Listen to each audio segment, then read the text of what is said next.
Hey, welcome to the MedBix Webcast. Uh, just a BK, just hold on 1 minute, sir.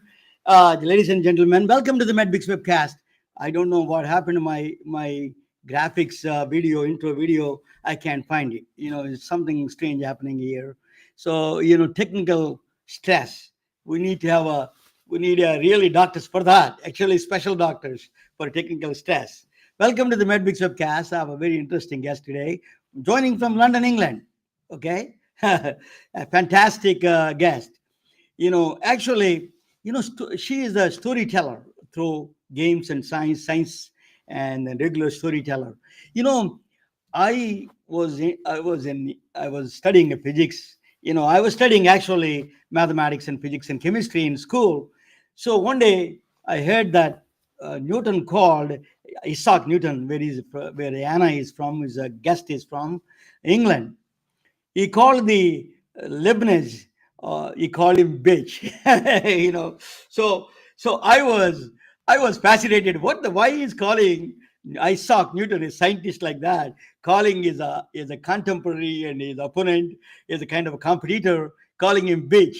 So I was very interested in learning about it. So I studied calculus, I studied Newton physics, then another experiment that integrated me more in physics side is Albert Einstein.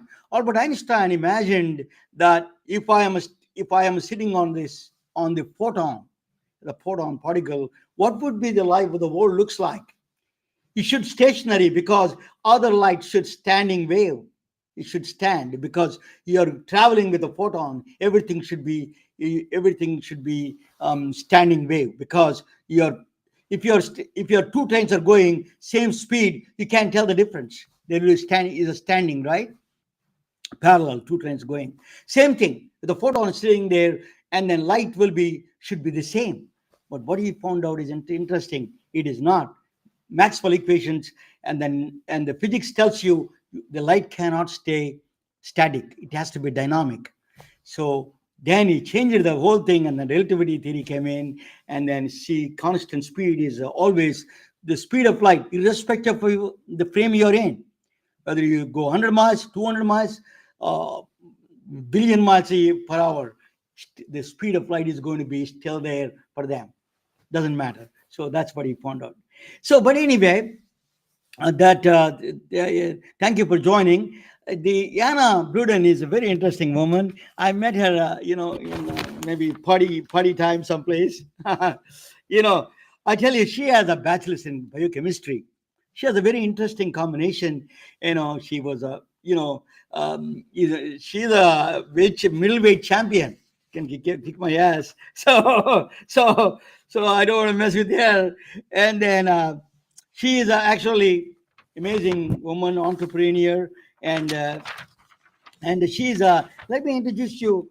She's trying to do virtual reality, and then she wants to create a gaming through the virtual reality. She tells the storytelling through the VR and then AR, augmented reality, virtual reality.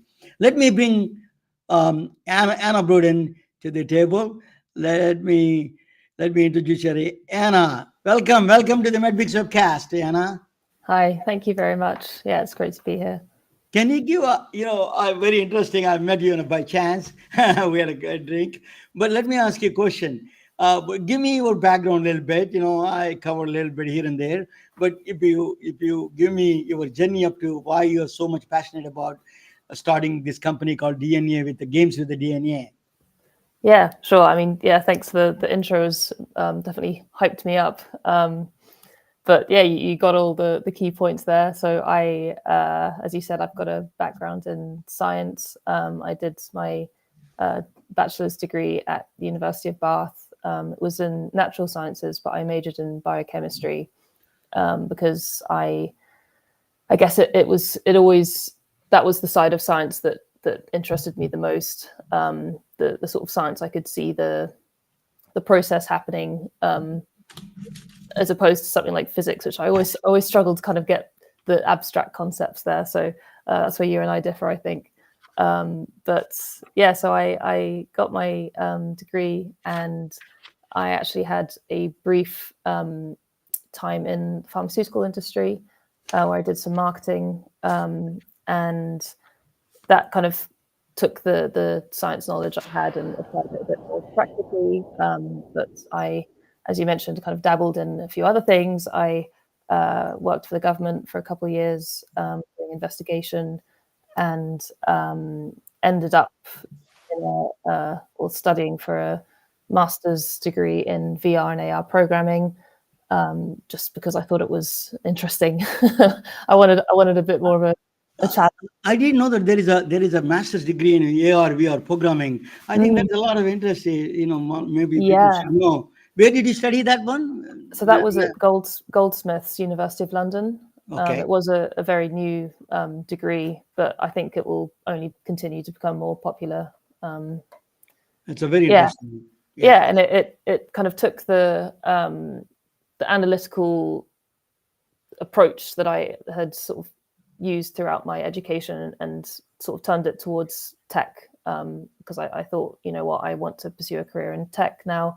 I think there's so much interesting stuff that can be done, whether it's games or like augmented reality, like wearables, or just kind of anything that VR and AR can change in our world.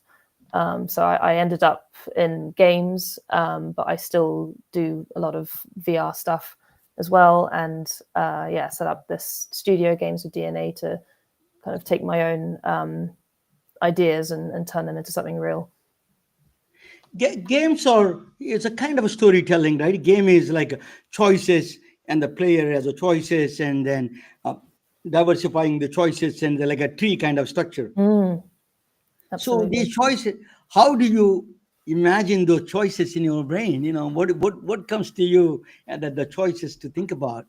Yeah, well, I love storytelling. I think everything has a story. I think even kind of user experience design on an app tells a story, depending on what you're doing and where you're trying to go. So I like to see everything kind of planning out, and so yeah, when in terms of this game that I'm working on, it's a narrative game, so it's very story heavy. It's very based on the player's choices and what they want to do and where they want to go. And I mean, it does help to kind of map these things out visually and draw an actual diagram showing the different branches of helping Tell, you tell us, visualize. can you give me a synopsis of that game, that the game you're building? Of course, yeah. So the game's called Love and Fool's Gold. It's it's a bit of a genre blending game. It's Wild West, so it's a Western theme. It's also narrative. It's got a bit of romance. It's got a bit of mystery in it. So you play as someone who's arriving in this town in the Wild West, and there's something suspicious going on in this town, and you meet some characters, and you have to choose which characters you trust, and you want to help explore this mystery. And things get a bit dark, things get a bit complicated, a bit confusing, and there's different endings based on your choices. So if you successfully get to the bottom of the mystery, then you get the good ending, and if you fail and you don't get on with the person that you choose to investigate with, then you get the bad ending. So it's kind of very personalized storytelling, which I think that's what really appeals to me about games, the It's like personalization. a bad boy versus good boy, or what is Yeah, yeah. Well, that? yeah, that's the romance element of it for sure. Yeah. Because why not So throw a bit of romance into everything? yeah, but that's a let me ask you, the programming part of it is same, right? Either science or storytelling, law, or anything, Mm, choices, making choices, and exploring the choices mm, what you make, right? mm. That is a central theme of the all these games, right? Yeah, yeah. I guess it's like making a hypothesis based on the information that you have, and yeah, the you've only got a certain amount of knowledge at any one point, but you have to make an informed choice based on that. So that's definitely a scientific approach. You're right. So how do you immerse yourself before you build this game about the characters, right? There are characters there play Mm, different things. You have a good guys, you have a tattoo. I can see. You can be a bad girl. Yeah. Yeah, that's right. So, how do you think about bad things? What did the people do? What are the good things you do? So, this is Ah, like an interplay. Tell us a little bit about that. You were exploring that aspect of mm. describing the players. Yeah, well, I've always loved stories in every form. I love reading. I love writing. I love films, games. I think I always did have that kind of side of me that wanted to do something creative. So I easily get lost in sort of daydreaming about ideas and stories and characters. So um, yeah, I'm not even sure how I would say I sort of come about coming up with a story. It seems to kind of, the idea comes to me and it's out of my hands by then. I just kind of follow follow where the story takes me. Um, it's sort of a Yeah, flow no, state. you're in England, and how is the your entrepreneur? Tell me a little bit about startup scene in England and London, particularly. How the startup scene looks. Are there any accelerator incubators you can Mm, get funding? What is that process? Just for outside people from Silicon Valley and other in mm, the United States, people to sure. understand. I mean, it's certainly not quite the level that Silicon Valley is, unfortunately, not yet at least. There are, I mean, there's a lot of startup activity over here. There's a lot of people, particularly in tech, that um, do very interesting, new, innovative things. And there are some sort of tech grants. So even with games and sort of less traditional immersive tech experiences, so AR and VR would fall under that. There's some government grants to help you create prototypes, and with that sort of initial investment, you can then reach out to um, yeah, I don't know, angel investors or publishers that might invest a bit more. Because at the end of the day, it costs money to get all of these developers on board and to map a long project out. It takes several months and if not years to Yeah. sort of get a workable prototype a lot of the time. It's a very painful experience everywhere, even Mm, in Silicon Valley. I've been here. It's not easy to even. You have to have a. You have to keep going. And that that passion and that. The problem is, in my view, just I want to side comment on it. It's not may not be related to you. Most of the times, people like you that came from science background, you have came from a stellar background in science and mathematics, but a lot of people who come to these backgrounds and these people who make a lot of noises, 90% of them are really not qualified. They make a lot of noise. That noise, you have to go out of the noise. It is a little challenging itself. So yeah, that is the biggest challenge, even for me. And with all the contacts I have, still you have to struggle through this process of people yeah. mixing a lot of noises. Totally. And I think social media makes it easy for the people who are good at making noise to make even more noise. So you really do have to sort of put yourself out of your comfort zone a lot of the time if you want to be cutting above that noise. So it's uncomfortable, but yeah, it's necessary, I think. It is not your field, but I'm going to ask you a little bit about that. Virtual reality is your field, but virtual reality related to mental health. What Mm, is that? What is that people are talking about? Because the visual channels are occupied, and I would see what I see is by doing a mathematics itself, by looking at the virtual reality. 80% of visual channels are occupied and they mm, come down very quick. If you put a EEG on them, you can see that their beta waves go to alpha waves. So tell mm, us that journey, why virtual reality is such a powerful tool nowadays we have.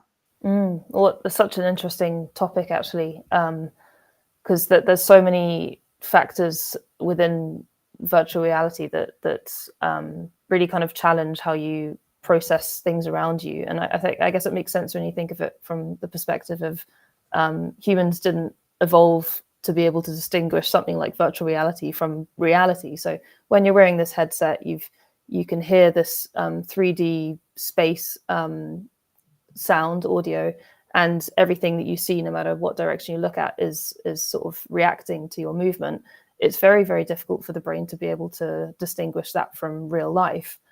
Even though you know you're wearing a VR headset, there's obviously a lot of your brain that just thinks it's real. So when you're trying these immersive experiences, like there's one famous one where you're kind of walking off a plank on the top of a building, and you have to jump off the plank.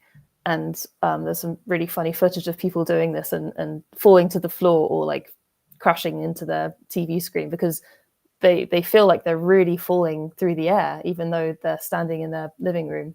So when you apply that to something like mental health, there's so much that you can do because you can, like you said about the sort of brain waves, you can trick part of your brain into feeling calm, just like sort of meditation effectively does that. You're able to ground yourself a bit more and just switch off the stream of consciousness, and being able to have control over what you hear and see can help you sort of switch off that noise. And yeah, there's a lot of potential, I think, for VR to transform the mental health space.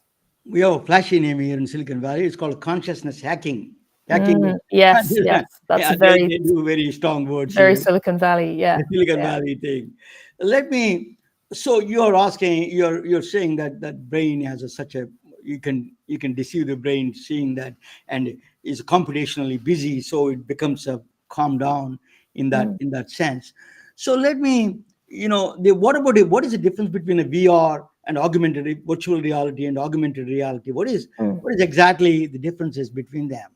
So with augmented reality, it's the real world, but information or user interface is augmented on top of that. So you're still present in the real world, but you have additional information that's being kind of overlaid.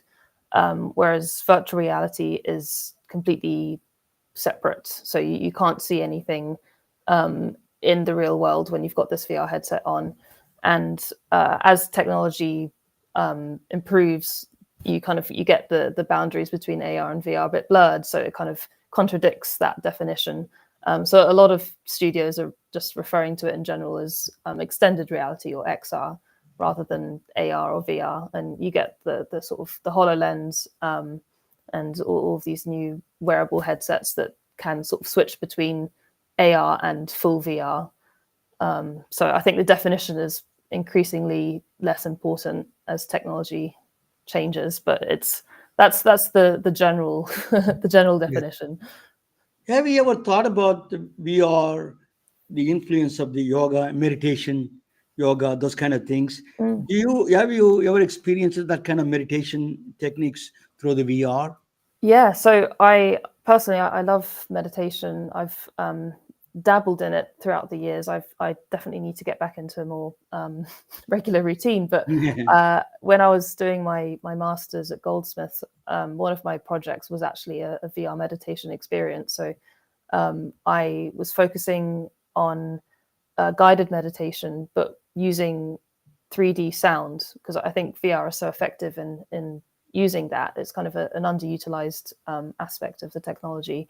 So by sitting in a sort of virtual room, and you focus on where you hear the sounds and what the sounds are, and that can help you ground yourself and sort of disconnect from these pesky thoughts a little bit. One of the challenges, Anna, is that these are heavy sets. I wear a lot of them. They're very heavy. How do you? Or is there any technologies improving? We are getting a lighter ones, much easier. And then, what are the side effects of that? Some people have this headaches and dizziness. So, tell us a little bit about that. Just it's not. There's a much more good effects and side. Yeah, I Yeah, mean, I've got this. This is the Quest 2, which is let's do. I have the very same thing. chunky. Yeah, and it's very uncomfortable as well. I think the design can definitely be improved, and it has been improved. Because, like you said, it's very heavy. The straps are very uncomfortable.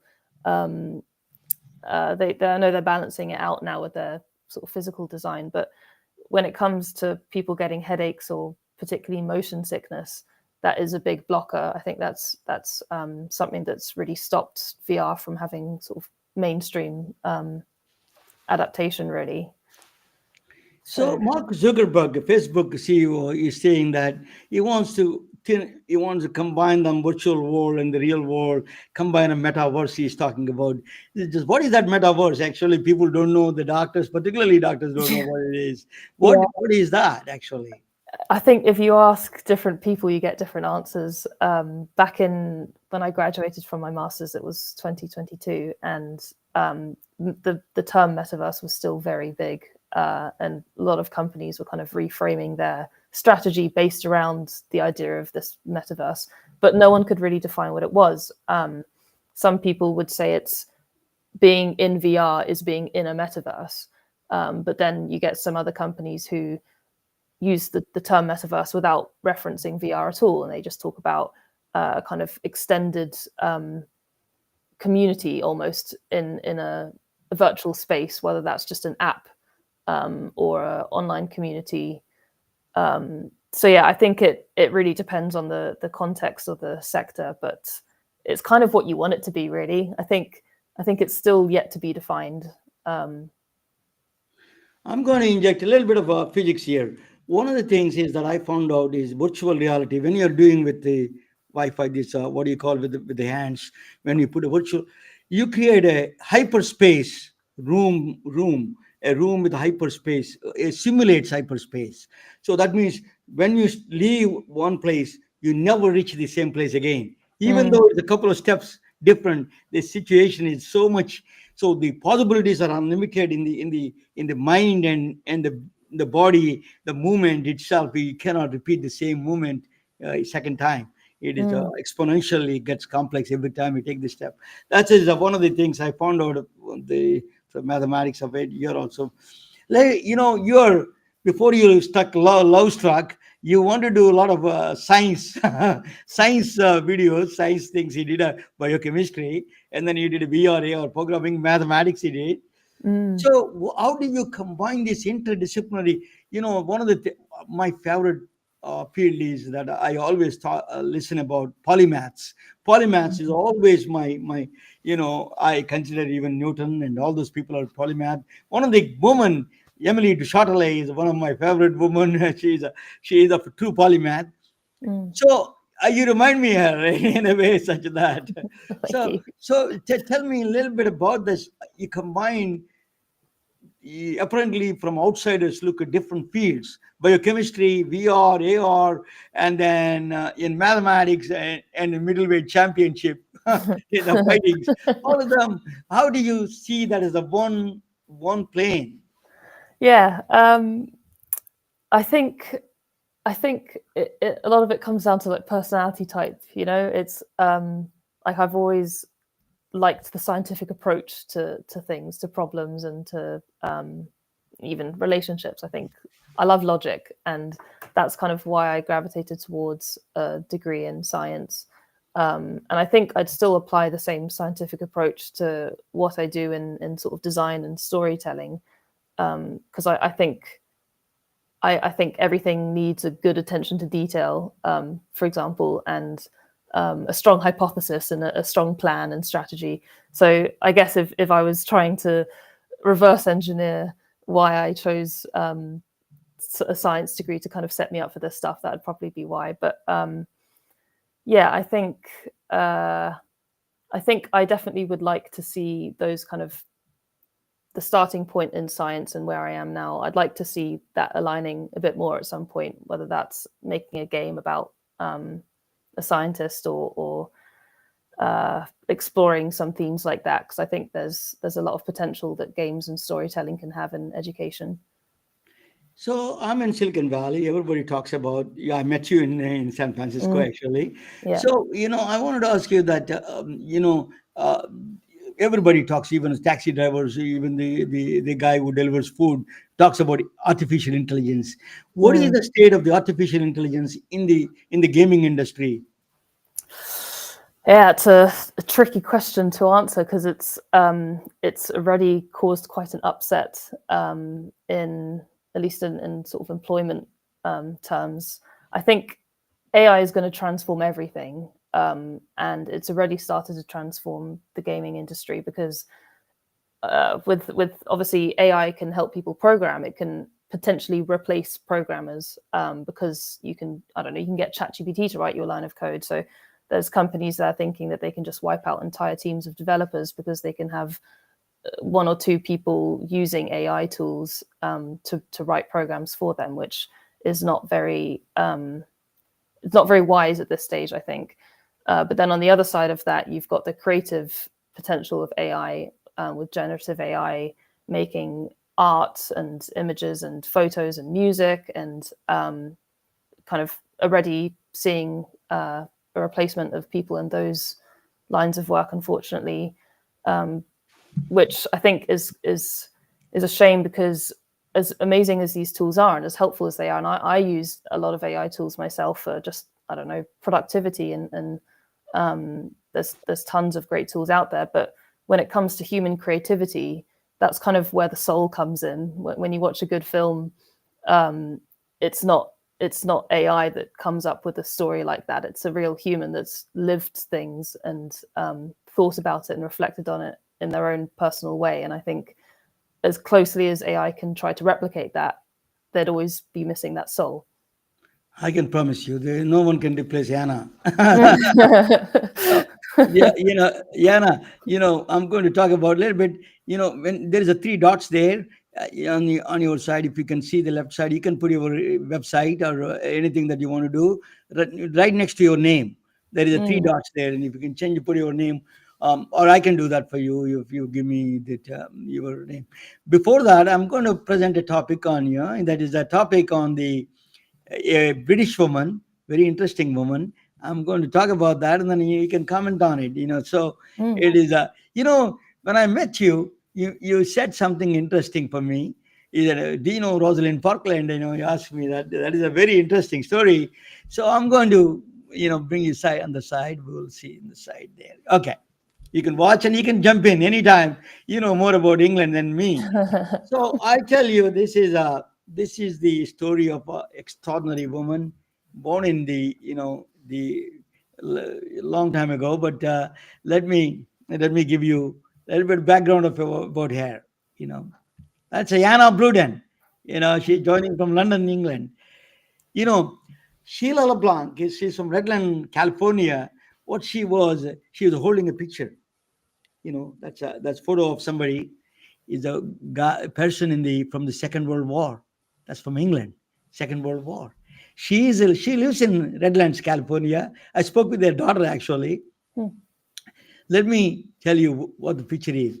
That is a picture of first patient treated with the penicillin. He was the first patient. He is in England. Albert Alexander, his name. He was a police officer a constable in England, London. He was treated. He's a police constable near Oxford. He was treated with the first he got whatever in this. He was injured in the Second World War, so he got some infection on the face. Then they want they so they wanted he is the first person who got the treatment from penicillin. I'm going to tell you why that I'm talking about. So penicillin was Alexander Fleming, a microbiologist, invented the discovered the penicillin, the mold that cured the disease, that kills the bacteria, pathogens. But he could not able to the thing is that he could not able to do a lot of things because it requires to get the penicillin mold you need thousands of liters of things he required. So he took the help of Howard, another German guy, Ernest Chain, and then Howard Foley from Australia is an international collaboration. They're extracting penicillin from the mold of the penicillin. Is a thousands of liters. You got to have a lot of big cages. You need a big bottles of the penicillin mold to require. So actually, unfortunately, they could not even get enough for this patient. He got the treated. Actually, it went down. Infection went down, but they don't have enough dosage for him. They took his urine and then they extracted the penicillin and then give him back, but still it didn't work. It's not enough for him, and he died immediately. Within a month, he died. So that is their daughter and granddaughters. They were Sheila LeBlanc. She was, after he died, Sheila LeBlanc. She's from England, London. She moved from there to California, married a veteran, army officer, and she moved here, and then she has two children. I spoke with one of the. I told her to come down on the Today Show, but she had a different show, so she could not able to come. But Mm. but but these are all the family history. There is a lot of history there. So they were invited. The World Congress in the Glasgow. They invited her and her children to attend the World Congress of Basic Clinical Pharmacology, actually. So that's a great honor for her. So Mm. she's 92 years old. So that is Albert Alexander. But the penicillin, the penicillin, why they could not get enough of them? You need a lots of penicillin more. The reason you cannot put the synthetic penicillin, because we don't know the structure of the penicillin. Anna is a biochemist. I don't know much about chemistry, but structure doesn't. They don't know the structure. So, and also there are some negative reactions there, allergic reactions. Some people can die with the penicillin. My father was a doctor, and he used to give me penicillin. He used to watch for me that any negative reactions there. There is a GI problem, gastrointestinal problems are Mm. there with this penicillin. There are some side effects. Sometimes they can be serious, fatal. So what it means, we don't know the structure. We cannot produce the no structure, no synthetic drugs. We cannot mass produce the drug. So we do not know. For that, there is an extraordinary woman was born. For that, her name is Dorothy Mary Crawford. Crawford, you know, she was born in England, London, actually London. Sorry, I made a mistake. She was born in Egypt, Cairo. She was a British diplomat's daughter. So they are. She was a mother. Father is a archaeologist. Mother is a botanist. Very educated family. So they moved. She moved. She was working in a. They're working in Egypt, Cairo, Egypt, and she was born in Cairo, Egypt. So Dorothy Mary Crawford was born in Cairo, Egypt. So that story is very relevant here. I'm going to tell you. So she is international. She is a global wanderer already. Dorothy was formative years. She spent time in. She was born in Cairo, Egypt, and then she went to school in England. I don't know what the Sir John Lemon School is. Maybe Yana knows. No, I don't know. Yeah, so that's a grammar school. That's what I heard. And then she went back and spent a lot of time in Sudan. They did. She was traveling quite a bit in Africa. She has a lot of Africa connections there. So she got a PhD in chemistry. She was always with the growing up with her mother. She was interested in the church mosaics, crystals. She was studying a lot of crystals with the church. I didn't know that is a big thing about huge debates and talk about the crystals in the churches. I didn't know that. Mm. I'm not a Christian, but so I don't. So during the same time, her mother gave her a book. It's called X-ray crystallography, a book written by two father and a son. They are written by Bragg's brothers, James Braggs and his son. They discovered they invented the X-ray crystallography. X-rays, you see in the medical office, you see X-ray. It is actually you see it cannot penetrate to the bones, soft tissue. It goes through and it creates the shadow in the behind, right? It is a direct X-ray. So but the X-rays are not direct. That's what the main X-ray goes through the body and then goes there. But there is a Mm. lot of scattering happens. They In the medical office we ignore the scattering, but here what they did was they collected the scattering to figure out the structure of the elements. So they first time they released the structure of the salt, the atomic structure, where the atoms are. NaCl is where the chlorine atom, where the sodium atom. All of them are. They gave a complete picture of the through X-ray crystallography. In 1940s, X-ray crystallography is the biggest talk, the state-of-the-art thing. So X-ray crystal. Dorothy came up with a brilliant idea. What she thought was, she makes this penicillin into crystal and see the structure of the penicillin. That's what she did. What she did was, Yana can tell probably, they put alcohol, through the osmosis, they make the penicillin into crystal. I don't know the whole complete Can't process. can't say I've done X-ray crystallography myself, but that sounds about right. Yeah. Yeah, yeah. They make a crystal, and penicillin crystals are there right on the right side. You see. So she did the crystals first. So she wants to find out what is the combination of the atomic structure of the. So eventually, with a lot of hard work, it's not easy, my friends. It is a lot with the hard work. She found out. She first came out the penicillin structure. Mm. Amazing. That is one of the best thing in the world that she came up with. That changed the world itself. So a woman, what happened was there is a ring, let's call it, lactum ring is there. That ring is very. They didn't know that at the time. She confirmed that there is a ring up there. That ring is a weak ring in the penicillin, because even though it's a weak ring, one of the thing is that weakness really helps us, because that penicillin weak ring, what it does is it one of the characteristics of the weak ring, the weak point of that penicillin, destroys the wall cells, bacterial pathogen cells, cell walls. Mm. So bacteria cannot form. They're suicidal. Bacteria they become suicidal before they're forming a wall around them. So that's what penicillin does. They understood the mechanism, they understood the structure. She gave world a huge, beautiful blessing. What that blessing did that? You see, millions of children it saved. Amoxicillin was born because of that. Because of that, she found out that is amoxicillin has a very different properties than only penicillin G was a gram positive. It's a broad spectrum antibiotic. Amoxicillin is a gram positive. They can change the chain, the ring around it, the chain a little bit, modify the chain. They made it a gram positive and negative, which is a broad spectrum antibiotic. Absor- Penicillin G in the stomach, a lot of acids eat that out in the stomach acids, so the absorption is low. But in the absorption is very high in the amoxicillin is a, for the in the blood. So high frequency dosing, you need a lot of times. You got to take that medicine 3 times a day, 4 times a day. That's kind of things. In the amoxicillin, you need a less doses. High GI problems are reduced, the gastrointestinal problems are reduced. So side effects are gone.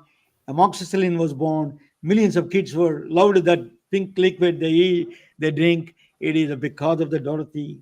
Dorothy. She got married, and then she got the last name Hodgkin. She married I think a preacher. But Dorothy, there's actually London released a postal stamp on her, Dorothy Hodgkin, in 1945, exploring the right hand side that is placed in the British Science Museum. It was displayed in the British Science Museum on the right side one. And that is in Oxford actually. History of Science Museum. You should visit that, Anna. Mm. I believe I have been once. Yeah. So Dorothy is on roll. She is a scientific mind. She has. She invented the vitamin B12 structure. After that, vitamin B12 is a very important vitamin, because red blood cells, in mood regulations and bone health, all of them are depending on the B12. My father used to give me B12 complex when I get sick. All the times my father used to give me B12 complex injection. I remember it's very painful though. So, Mm. so actually, it's millions of people she saved with the indirectly. She gave you can synthetically produce the B12. So came up with a B12 structure. The first one to give her. She didn't stop there. She did structure of the steroids. The cholesterol deposits in the steroids. They can do that cholesterol iodide. She gave the structure of the steroids. That's very important, right? That's why you got injections. If you have a whooping cough or something, you can get the steroids, those things. Then she did a monumental achievement. She did the insulin structure. It's called protein. It's an insulin hormone. She gave the structure. People don't know this. She is the one who gave the insulin structure. Actually, insulin find out through X-ray crystallography, give the insulin structure, so you can produce a lot synthetically diabetic drugs. So she deserves all the Nobel, everyone deserves a Nobel Prize. But she Mm. got the Nobel Prize for B12 structure in 1964. She was awarded Nobel Prize in vitamin B12 for vitamin B12. The first British woman I understand to Yeah, win a science Nobel Prize. Nobel Prize. Really? Yeah. Okay, yeah. So I think she deserves all the four Nobel Prizes. Yeah, she what she did was, so she's an amazing woman. So Rosalind Franklin is a very fan of Anna is a fan of Rosalind Franklin. She did the X-ray. She was younger than Hodgkin, Dorothy Hodgkin. So she went there after producing this double helix in the DNA. She went to actually Dorothy to Mm. validate her experiment. So Dorothy guided her, the Rosalind Franklin. So they are kind of a one of the extraordinary women of science in from England and world itself. Yeah. So so that Dorothy was a professor for the Margaret Thatcher. And Margaret Thatcher is a scientist. I didn't know that she studied science. Chemistry professor for Margaret Thatcher. Margaret Thatcher was studying under the um, uh, under Dorothy. Even though they're politically, ideologically, they're different. Dorothy, she said that at the death time, Dorothy Hodgkin was a towering figure in the British science. Margaret Thatcher, Prime Minister, gave her. She actually was hanging her photo, her painting in her office, even though they're two different parties. In Mm. fact, he was criticizing Margaret Thatcher, but extraordinary woman of science. So that is the so Venki Ramakrishnan is actually, he is. I had a conversation I mean, I had a interaction with him on the online. He sent me an email about her. Yeah, she was talking about her. In fact, I invited him for my podcast one time. Yeah. So Venki, sorry about that. This is Venki Ramakrishnan is a former president of Royal Society. That what he did was um, uh, just let me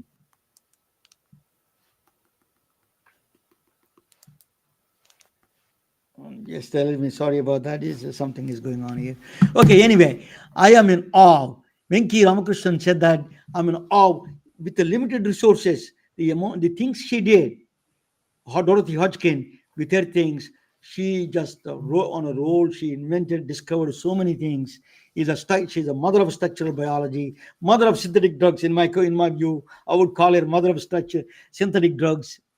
He said that in her memorial lecture. I'm in awe with her. It says with the limited resources, she produced a monumental work.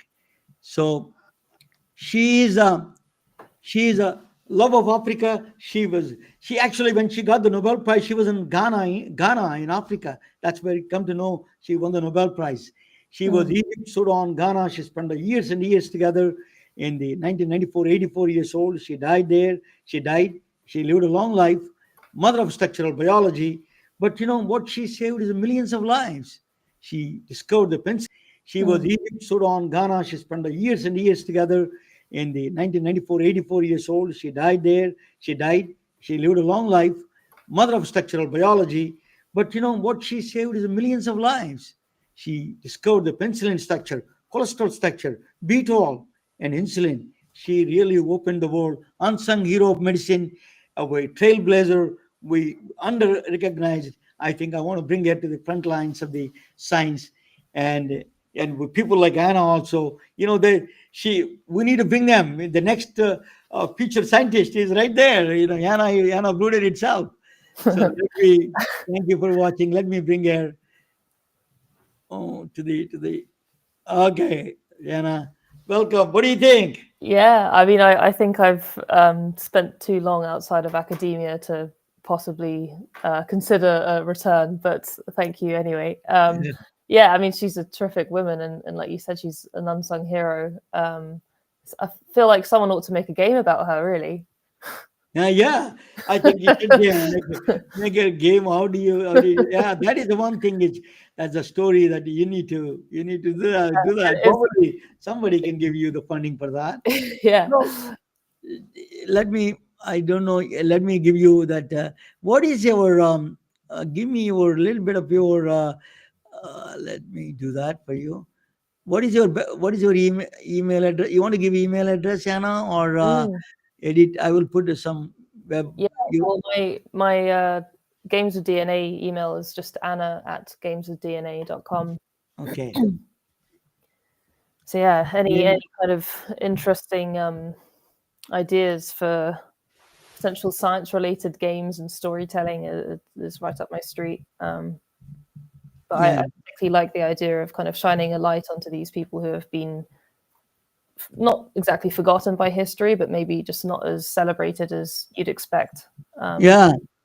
We shouldn't. I mean, people forget. We don't aims with. I think that's what I did. Correct with that? Is that right? yeah, that's correct. Thanks. Okay, good. Anna, tell us. So, what you need some funding, and what else you need? What are the things you Yeah, give me need? money. I'm No. not getting what, unfortunately. Yeah, Yeah, it's I mean the games industry is in a bit of a tricky state at the moment.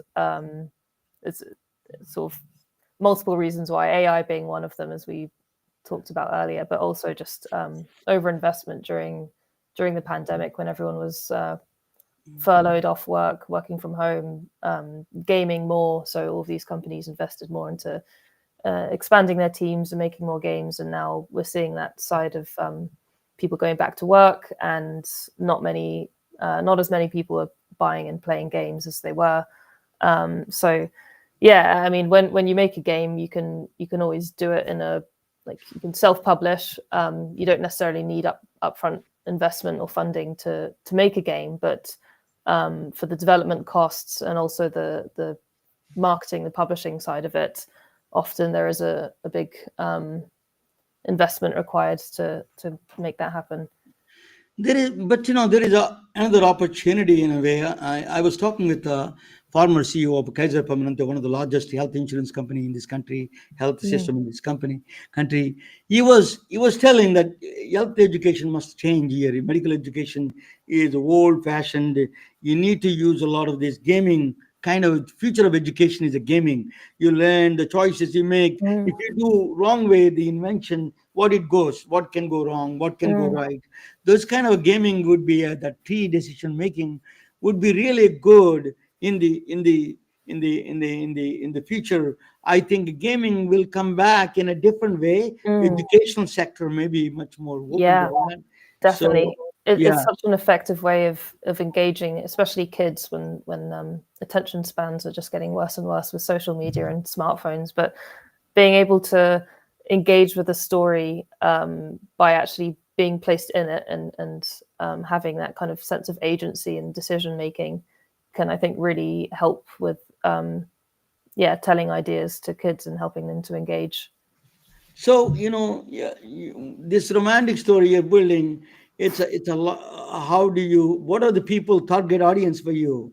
Who are the target audience? Yeah, well, Any young because girls, young boys that yeah, I mean, it's because it's more than just a romance game. It's got the sort of action adventure stuff, also the mystery in the Wild West. It does appeal to a very broad audience, but like you say, you've got to narrow it down. So I think that the sort of the primary audience is a female demographic, because they tend to be the ones who play these games about romance, and it's very sort of story driven games.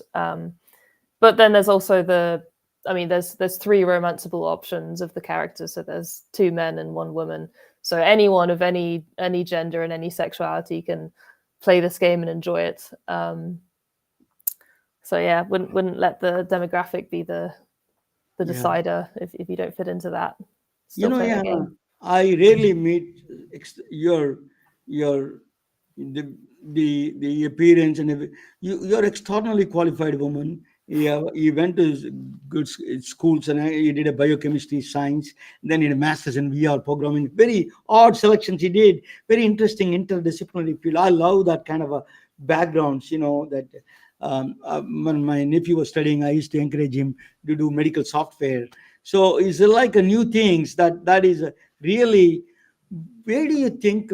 I want to ask you, where do you think the AR and VR, the future of the VR and AR? Mm. Um, I mean, I'm particularly interested in the future of AR. I think there's something quite dystopian about the idea of spending the rest of our lives in a headset without seeing the real world around us. So I like to think that AR is the future of engaging a bit more with your environment rather than just replacing it. But I think there's so many things that both forms can be used for, like training.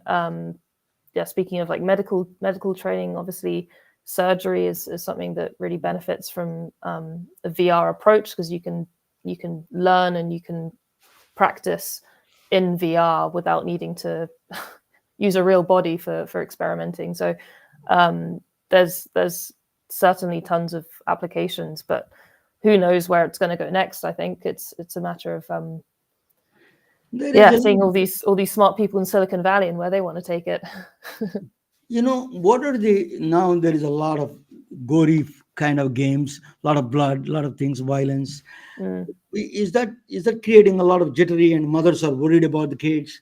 So what do you think of that you're creating a romantic game, that's a great thing, but most of these things are that basically violence and then killing and a lot of blood. And what do mm, you think of that direction? It's easy to trap the people for that, but mm. some kind of a regulation, or what do you think of that, the future of that? The very serious concern, right? Yeah, I mean, depends how you look at it. I mean, my game will also have a lot of killing and blood and violence in it. Doesn't mean just because it's romance doesn't mean there's none of that. But I think that's an age-old discussion, right? Even when it comes to like Tarantino films and people saying, is does he glorify violence, and does it make kids grow up to think that violence is okay? I think I think with games it's a bit harder to tell, because when you're encouraging like kids, for example, to play a character where they just shoot a bunch of people, you might be subconsciously telling them that that's okay, and switching off that kind of um, part of their brain that knows that it's wrong because it's fun in this case. So I think maybe there is some room for regulation, but But there is a huge benefit. I tell you, one benefit I can tell is that old people, that they cannot travel anymore, immobile people, mm, they have wheelchairs, that people that VR and AR can substitute and give them such a pleasure, really create a simulated experience as real, right?